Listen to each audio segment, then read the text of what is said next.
우리가 지난 시간에 하나님 사랑에 대해서 함께 공부를 했습니다. 성도가 죄 사함을 받고 의롭게 되는 것이 우리의 자격이 아니라 온전히 하나님의 전적인 사랑 때문에, 또 의롭게 된 성도가 고난 가운데서도 좌절하거나 실패하지 않고 오히려 고난 속에 인내를, 또 연단을, 그리고 그리스도를 닮는 소망을 온전히 이루게 되는 것도 하나님의 사랑 때문이라고 말씀을 드렸습니다. 그래서 하나님의 사랑이, 한번 따라 합시다. 그리스도의 사랑이 우리를 넉넉히 이기게 합니다. 중요한 것은 이 사랑의 증거가 무엇이냐. 자, 두 가지 증거 뭐라고 말씀드렸나요? 자, 첫 번째는 말씀의 증거라 그랬죠. 어떤 것보다도 확실한 하나님의 말씀이 하나님의 사랑을 우리에게 보증하고 있습니다. 그리고 두 번째, 자, 기적이 증거인가요? 아니요. 일시적인 도움은 될 수 있을지 모르나 진정한 사랑의 증거는, 자, 로마서 5장 8절 지난 말씀 기억하시죠? 우리가 아직 죄인 되었을 때에 그리스도께서 우리를 위하여 죽으심으로 하나님께서 우리에게 대한 자기의 사랑을 확증하셨느니라. 바로 그리스도의 십자가가 하나님 사랑의 확증이고 가장 분명한 증거입니다. 그래서 십자가로 돌아가는 것보다 하나님의 사랑을 더 분명하게 알 수 있는 다른 길은 없습니다. 십자가를 굳게 붙들고 사랑하시길 축복합니다. 오늘은 이제 이 하나님의 사랑에 이어서 이 사랑과 불가분의 관계에 있는 하나님의 성품, 이 공의에 대해서 함께 좀 말씀을 나누려고 합니다. 우선 이 공의라는 것은 말 자체가 좀 자주 듣긴 하지만 어렵게 다가오잖아요. 이 공의라는 것이 어떠한 것이냐? 진리를 따라서, 조금 더 구체적으로 율법을 따라서 무엇이 선이고 악인지를 분명하게 구별하고 심판하시는 하나님의 성품, 행위, 이것을 바로 공의라고 합니다. 자, 선과 악을 분명하게 구별해서 하나님이 심판하시고 또 구원을 베푸시는 이런 행위를 공의라고 부른다는 사실을 여러분 꼭 기억하시기를 바랍니다. 여러분, 하나님은 사랑이시지만 동시에 공의로운 분이라는 사실을 우리가 절대로 간과해서는 안 됩니다. 하나님의 사랑을 강조하다 보니까 공의를 희생시켜버리는 그런 문제가 발생해서는 안 된다는 거예요. 특히 우리 한국교회가 현 상황에서는 이 하나님의 공의에 대해서 참 불편하게 여깁니다. 예수를 믿고 난 후에 무엇이든지 간에 우리 마음에 원하는 대로 소원대로 이루어지면 복 받으십시오 이렇게 이야기를 하면 아멘하고 크게 우리가 화답을 합니다. 그러나 하나님께서 그 공의를 따라서 악을 징벌하시는 이야기를 하면 아멘 소리가 쏙 사라져 들어가요. 여러분, 하나님의 공의는 결단코 희석시키거나 희생을 시켜서는 안 됩니다. 반대도 마찬가지지만 특히 이 하나님의 공의, 이 현대 교회가 이 부분에 대해서 너무 가볍게 여기고 있는 것 같아요. 자, 그렇다면 이 말씀의 증거를 통해서 하나님의 공의가 어떻게 나타나고 있는가를, 하나님이 얼마나 공의로우신 분인가를 우리가 좀 확인할 필요가 있어요. 오늘 말씀에 들어가기에 앞서 가지고 구약과 신약의 증거를 좀 살펴보도록 할게요. 먼저 구약의 증거, 여러분께서 다 찾기는 좀 어려우실 것 같고 우선 시편 말씀을 한번 같이 찾아보도록 하시죠. 시편 5편 3절부터 6절까지, 시편 5편 3절에서 6절, 마태복음은 잡아두셔야 됩니다. 구약 806페이지입니다. 시편 5편 3절부터 6절 같이 한 목소리로 찾으셨으면 보겠습니다. 시작. 여호와여, 아침에 주께서 나의 소리를 들으시리니 아침에 내가 주께 기도하고 바라리이다. 주는 죄악을 기뻐하는 신이 아니시니 악이 주와 함께 머물지 못하며 오만한 자들이 주의 목전에 서지 못하리이다. 주는 모든 행악자를 미워하시며 거짓말하는 자들을 멸망시키시리이다. 여호와께서는 피 흘리기를 즐기는 자와 속이는 자를 싫어하시나이다. 자, 또 나훔 1장 2절에서 귀로 잘 들어주시길 바랍니다. 따라오실 수 있는 분들 한번 찾아보시고요. 여호와는 질투하시며 보복하시는 하나님이시니라. 여호와는 보복하시며 진노하시되 자기를 거스르는 자에게 여호와는 보복하시며 자기를 대적하는 자에게 진노를 품으시며. 자, 어떤 분들은 제가 목회를 하면서요 만난 분들 중에는 그런 생각을 갖고 있는 분들도 있어요. 구약의 하나님은 진노하는 하나님, 신약의 하나님은 사랑을 베푸는 하나님.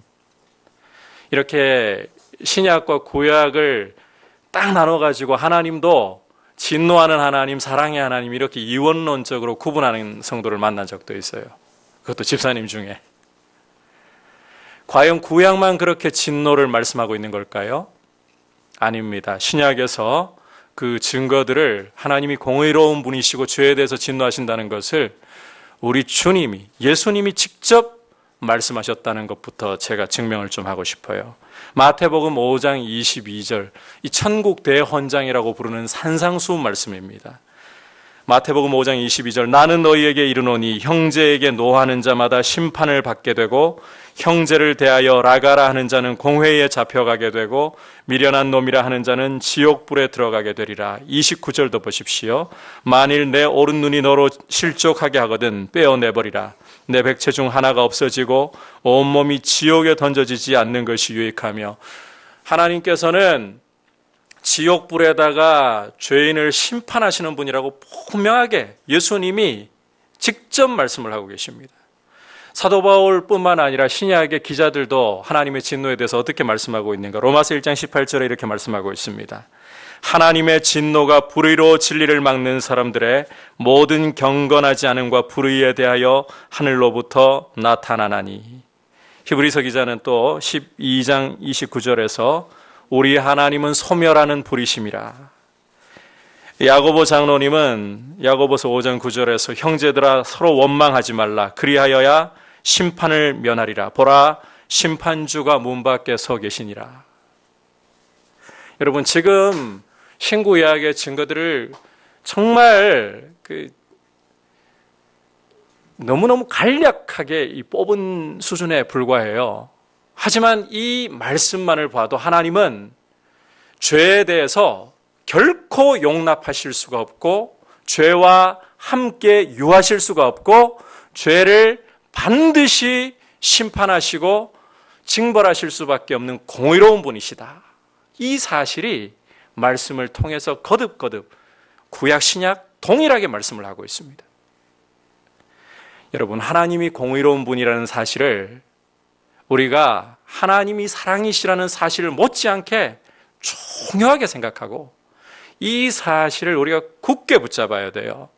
오늘 우리가 함께 읽고 이제 본격적으로 살펴볼 마태복음 말씀은 이 하나님의 공의가 역사상 가장 극명하게, 가장 분명하게 드러난 사건을 잘 보여주고 있습니다. 우리가 읽었던 말씀은 예수님이 십자가에 달리셔서 제6시로부터 9시까지 십자가에서 운명하시기까지의 장면을 묘사하고 있습니다. 이 장면 속에 하나님의 공의가 어떻게 나타나 있는가? 자, 우리 이 내용을 오늘 제대로 살펴봐야 되는 거예요. 우리 45절 함께 읽겠습니다. 마태복음 27장 45절 시작. 제6시로부터 온 땅에 어둠이 임하여 제9시까지 계속되더니. 자, 여기 제6시라는 것은 유대 시간에 따른 것인데 우리 시간으로 하면 낮 12시 정오를 가리키고 있습니다. 이 정오로부터 오후 3시까지 예수님이 십자가에 달려서 운명하시기까지 3시간 동안은 방금 읽은 말씀을 보시면 온 땅에 어둠이 임했다라고 말씀을 하고 있어요. 자, 이 말씀을 그냥 이성적으로만 보려고 하는 사람들은 온 땅에 어둠이 임했다. 그러니까 어떤 현상을 생각하고 떠올릴까요? 보통 개기 일식 같은 그런 현상을 떠올릴 겁니다. 그런데 여러분께서요, 일식을 조금만 관심 있게 생각해 보시면 일식 길어야 최대 몇 분일까요? 20분 정말 긴 거고 20분짜리 일식이 없어요. 2분 정도.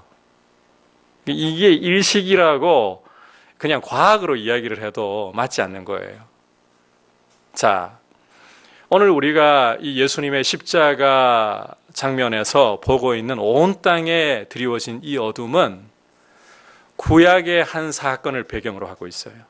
여러분, 구약 성경 가운데에서 온 땅에 어둠이 드리워졌던 일, 어떤 것이 있었습니까? 출애굽 당시에 하나님이 애굽에 내리셨던 10가지 재앙 중에 9번째. 이스라엘 쪽에는 광명이 있는데 애굽 사람들 쪽에는 이 앞을 분간할 수 없는 그런 캄캄한 어둠이 사흘 동안을 뒤덮었었죠. 자, 이 애굽 땅에 임한 이 어둠이 하나님의 진노이고 심판이었다는 사실을 우리가 기억해야 됩니다. 자, 이것을 염두에 두고 이제 다시 예수님의 십자가로 돌아와 보십시오. 그렇다면 예수님이 운명하시기 전까지 3시간 동안에 온 땅을 뒤덮고 있는 이 어둠이 무엇을 보여주고 있는 거겠습니까?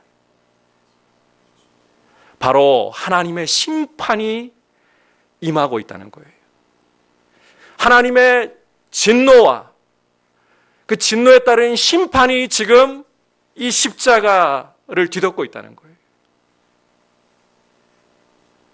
이 사실을 증명하고 있는 것이 바로 예수님의 절규입니다. 우리 46절 말씀 함께 읽겠습니다. 시작. 제9시쯤에 예수께서 크게 소리질러 이르시되 엘리 엘리 라마 사박다니 하시니 이는 곧 나의 하나님 어찌하여 나를 버리셨나이까 하는 뜻이라. 3시간 동안의 어둠이 온 땅을 뒤덮고 이제 그 3시간이 끝나고 주님이 운명하시기 직전에 주님은 큰 소리로 절규를 하셨습니다.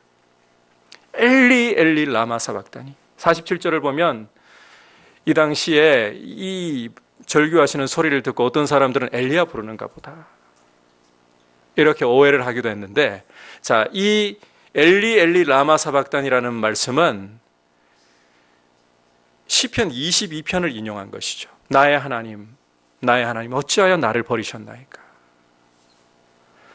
십자가에 달려서 캄캄한 어둠이 온 땅을 뒤덮었을 때 주님은 그 어둠에서 무엇을 보고 계셨다는 건가요?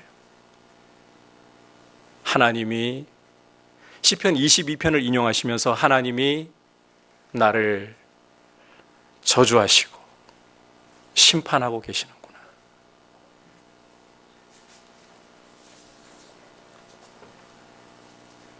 여러분, 이게 도저히 이해될 수 없고 받아들여질 수 없는 일입니까? 신명기 21장 23절 제가 한 번씩 인용하는 말씀이잖아요. 우리 오늘은 한번 찾아봅시다. 신명기 21장 23절.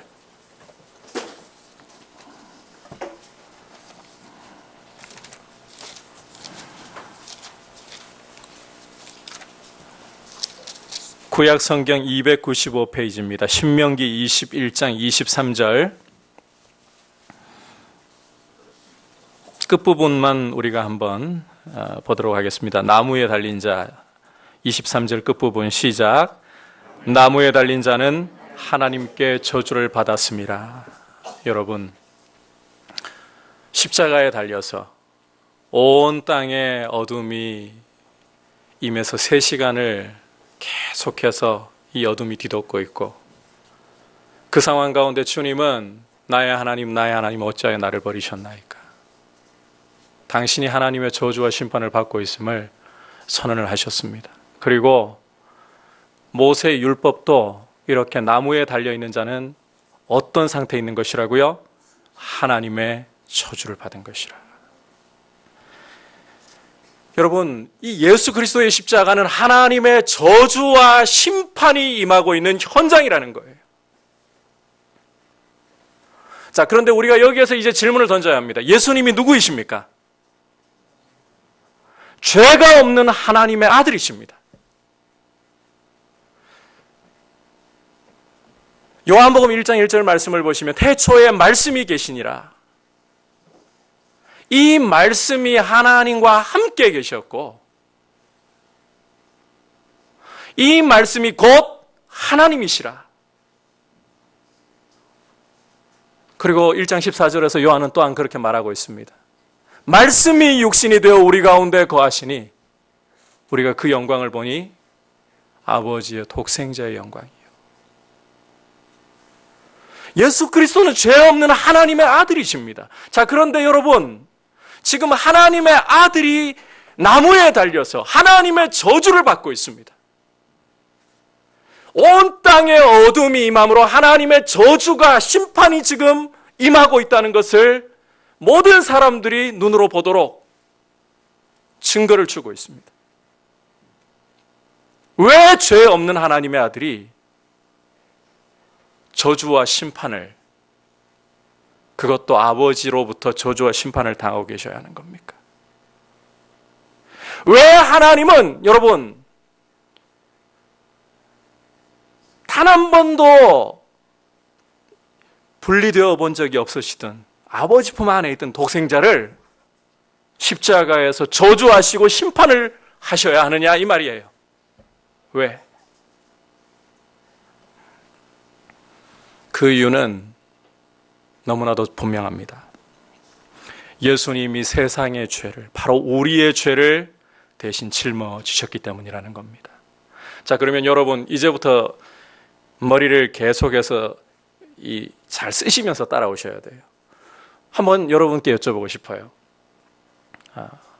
분위기 물론 이제 진지한 말씀이긴 합니다만은 너무 또 무겁게 가져가지는 마셔도 괜찮아요.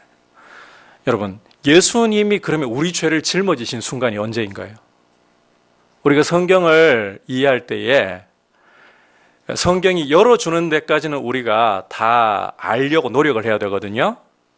예수님의 공생의 가운데에 과연 세상의 죄를 그 몸으로 짊어지시는, 우리의 죄를 짊어지시는 순간이 어느 순간입니까?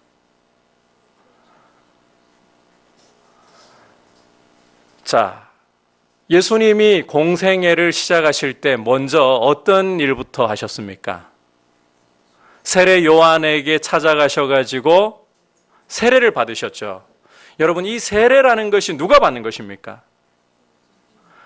요한에게 세례 받는 사람들의 모습을 보면 자기의 죄를 자백하고 요한에게 세례를 받더라. 세례라는 것은 죄를 씻는다는 의미를 갖고 있습니다. 그렇다면 죄 없는 하나님의 아들이, 자, 요한이 이 하나님께로부터 지시를 받아가지고 성령의 감동으로 예수님을 보는 순간에 예수님 위에 성령이 머물러 계시는 것을 보고 저분이 누구라고 이미 선언하고 알고 있었습니까? 하나님의 아들이라고. 이런 분에게 세례를 베풀 수 있나요, 없나요? 죄 없는 하나님의 아들이시라는 거 요한이 알고 보고 있습니다.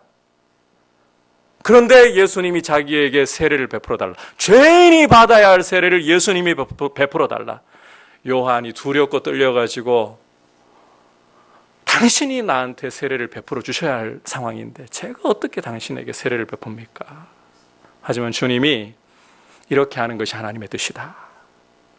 하나님의 뜻을 이루어야 한다. 그래서 요한은 두렵고 떨리는 마음으로 예수님께 세례를 베풀죠. 자, 바로 이 세례를 베푸는 순간에 여러분, 죄가 없는 분이 죄인이 받는 세례를 받으셨습니다. 죄인의 자리에 들어오셨고 이 세례를 받는 순간에 예수님은 당신을 죄인과 동일시하신 거예요. 이 순간에 주님은 세상의 죄를 짊어지는 하나님의 어린 양으로 하나님 앞에 드려지시는 이 시간을 시작하신 겁니다.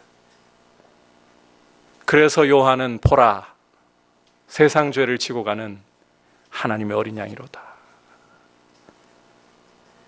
자, 주목할 사실은 이렇게 주님이 세례를 받으심으로 세상의 죄를, 바로 우리의 죄를 짊어지셨을 때에 하나님께서는 자기의 독생자입니다.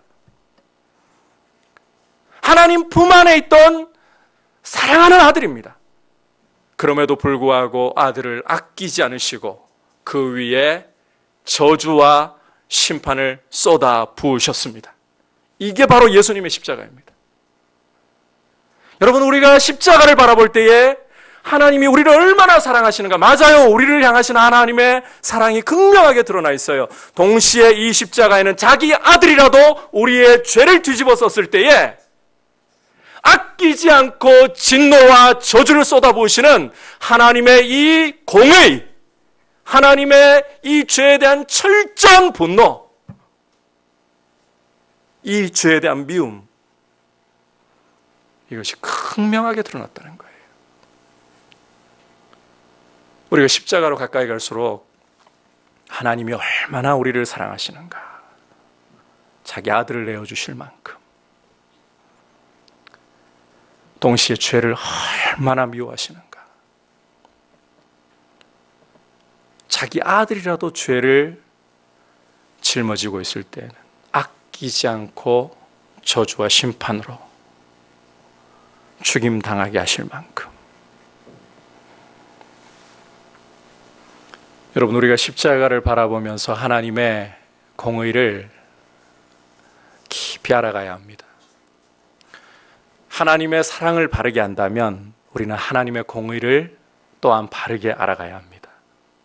이 두 가지가, 하나님의 사랑과 공의가 손잡고 함께 제대로 가지 않으면 우리는 하나님의 거룩하심을 제대로 이해할 수가 없습니다. 하나님의 하나님 되심을 우리가 제대로 인정할 수가 없습니다.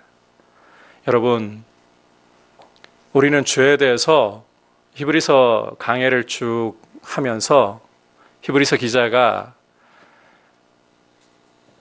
핍박을 받으면서, 박해를 받으면서 유대교로 돌아가고 싶어서 흔들리고 있는 그 마음이 요동하고 있는 유대인 출신 그리스도인들에게 어떤 말을 했던가를 기억해야 됩니다. 너희가 죄와 싸우되 피 흘리기까지 싸우지 않았다.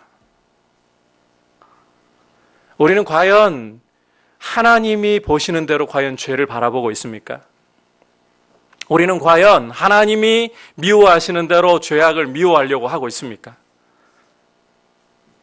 죄에 대해서 하나님께서 말씀을 통해서 우리에게 보여주실 때 우리의 마음은 죄를 깨닫고 그 죄에 대한 찔림을, 불편하지만 하나님 내 모습을 보여주셔서 감사하고 십자가 붙들고 이 죄를 버리겠습니다. 과연 이러한 태도로 우리는 하나님 앞에 나아가고 있습니까? 우리가 십자가를 알아간다면 우리가 하나님 앞에서 우리의 죄를 거룩한 말씀의 빛을 통해서 깨닫고 회개하는 일에 있어서 게을러서는 안 될 줄 우리는 분명하게 입장을 정하고 있어야 되는 거예요. 하나님은 두려우신 분이십니다. 하나님은 소멸하는 불이십니다. 우리가 하나님의 사랑을 아는 만큼 하나님의 공의를 깊이 있게 알아가면서 하나님을 우리가 뜨겁게 사랑하되, 최근 어제 새벽에 불과 시편 97편 말씀 보시면 한번 따라합시다. 여호와를 사랑하는 자들아, 악을 미워할지어다. 하나님을 사랑한다면 악을 미워하는 것이 도리어야 되는 거예요. 여러분, 죄에 대해서 결단코 가볍게 여기지 마십시오. 죄가 우리를 유혹하고 또 죄로 인하여 넘어졌을 때 이 죄에 대해서 거룩한 분노를 가지고 이 죄를 반드시 버리겠노라고 하나님 앞에 결단하고 십자가 붙들고 죄를 자백하고 다시 일어나시기를 축복합니다. 그래서 십자가에 자기 아들까지 죽이시면서도 그렇게 철저하게 죄에 대한 분노를 나타내시고 동시에 우리를 그 아들의 피로 정결하게 하신 이 은혜 앞에서 사랑이 합당하게, 하나님의 공의가 제대로 서야 사랑이 제대로 서요. 여러분, 우리를 그렇게 아들을 대신 쳐서 우리에게 자유를 주시고 우리에게 생명을 주신 하나님의 그 사랑 앞에 우리도 이제는 사랑으로 주님을 위해 우리 자신을 드릴 수 있는 귀한 은혜 가운데 설 수 있기를 주의 이름으로 축복합니다. 여러분, 첫 유월절을 세우실 당시에 어린 양의 피를 문설주에 발랐을 때에 죽음의 사자가 건너뛰었습니다. 유월, Passover. 이제 그리스도께서 어린 양으로서 십자가에서 그 피를 흘려서 그 피 아래 숨는 자에게 하나님의 진노가 패스오버 건너가게 하셨습니다. 십자가 아래 거해야 됩니다. 여러분, 교회의 자랑과 교회의 의지와 교회의 영광은 오직 예수의 보혈밖에 없는 줄 믿습니다. 예수의 보혈을 자랑한다면 죄를 미워해야 되는 거예요. 우리 안에 죄가 고개를 들려고 할 때에 죄에 대해서 거룩한 분노를 가지고 죄와 싸우려고 몸부림을 쳐야 되고, 연약하여 넘어졌을 때에는 그것을 내가 해결하고 내가 이겨보려고 하는 것이 아니라 십자가를 붙들고 나아가서 철저히 잡아가면서 주님, 넘어졌지만 주님의 보혈을 의지하고 이 죄를 버리기를 원합니다. 힘주옵소서. 주님의 뜻을 행하려고, 적극적으로 선을 행하려고. 제가 여러분 오늘 이 죄에 대한 이야기를 하면서요, 여러분들께 이 이야기 꼭 좀 드리고 갈게요. 정말 거룩하게 살아가려면 성도는 죄 안 지으려고 하는 수준에 그냥 머물러 있으면 안 됩니다. 따라합시다. 적극적으로 선을 행해야 합니다. 하나님이 무엇을 기뻐하시는지 따라하십시오. 하나님이 무엇을 기뻐하시는지 분별하고 힘써야 합니다. 저는 우리 교회가요, 이런 고민은 아예 좀 사라졌으면 좋겠어요. 물론 안 사라질 거예요. 주님 오시는 날까지. 성경에 술 먹지 말라는 구절 어디 있던가요? 담배 피지 말라는 구절 어디 있던가요? 이런 문제 가지고 논쟁 안 했으면 좋겠어요. 주일날 우리 애들 학원 보내야 됩니까? 안 보내야 됩니까? 이런 문제 가지고도 논쟁 안 했으면 좋겠어요. 여러분, 로마서 14장과 15장의 원리를 따라 가지고, 제가 원리를 말씀드립니다. 여러분의 양심에 걸립니까? 예수의 피로 적신 이 양심에 내가 하고자 하는 일이 불편하고 걸립니까? 하지 마십시오.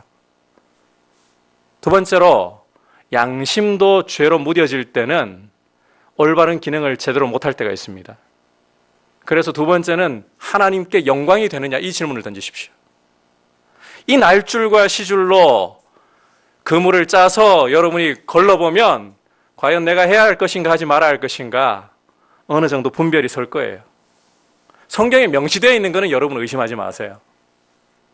순종하시면 되는 거고, 성경이 분명하게 말씀하지 않는 어떤 기호의 문제 같은 경우, 사도 바울이 양심에 걸리면 어린 이 성도들, 믿음이 약한 이들 넘어질 것 같으면 그게 양심에 걸리잖아요. 자기는 영원히 고기를 먹지 않으리라고 선언할 정도로. 이 양심이라는 것과 그 다음에 하나님의 영광이라는 이 날줄과 시줄로 여러분이 그물을 짜서 여기에서 걸러보면 과연 내가 어떻게 해야 될지 감이 서실 거예요. 그 다음에 중요한 것은 하나님이, 이게 진짜 중요한 거예요. 기뻐하실 일이 무엇인가? 여러분, 죄 안 지으려고 하는 수준은 정말 소극적인 태도예요. 성도는 십자가를 바라보면서 하나님이 기뻐하시는 일이 무엇인가? 이것을 붙들고 적극적으로 앞으로 나가야 되는 거예요. 넘어졌을 때 좌절하고 주저앉아서 나는 왜 이럴까라고 한탄하지 말고 십자가를 붙들고 죄를 자복하고 버리면서 일어나서 이제는 하나님이 무엇을 기뻐하시는가? 넘어질지라도 여러분 걸어 나가십시오. 순종하려고 하면 연약한 것은 하나님이 붙잡아 주십니다. 문제는 불순종하는 태도예요. 순종하려고 하면 연약해도 잡아주십니다. 그러므로 우리가 하나님이 무엇을 기뻐하실까? 십자가로 우리가 가까이 나아가면서 신앙의 기본은 십자가입니다. 신앙의 중심도 십자가입니다. 신앙의 절정도 십자가입니다. 십자가로 나아가면서 거기에 달리신 주님을 바라보면서 아버지의 사랑의 증거를 얻고 죄를 이토록 미워하시는 하나님을 바라보면서 아들을 죽이기까지 우리를 살려서 거룩한 하나님의 자녀 삼으신 이 은혜 앞에서 그 사랑에 합당하게 하나님 기뻐하실 일을 힘쓰는, 그래서 이거 해도 됩니까 안 해도 됩니까 이런 차원이 아니고요, 정말 하나님 기뻐하시는 게 뭘까? 우리 교회가 2018년 이제 다가오고 있잖아요. 하나님 기뻐하시는 게 뭘까? 이런 이야기를 서로 좀 주고받았으면 좋겠어요. 말하는 대로 흘러갑니다. 말이 참 중요해요. 그래서 우리가 대화할 때에 이왕이면 그런 이야기 하세요. 하나님이 기뻐하시는 게 뭘까?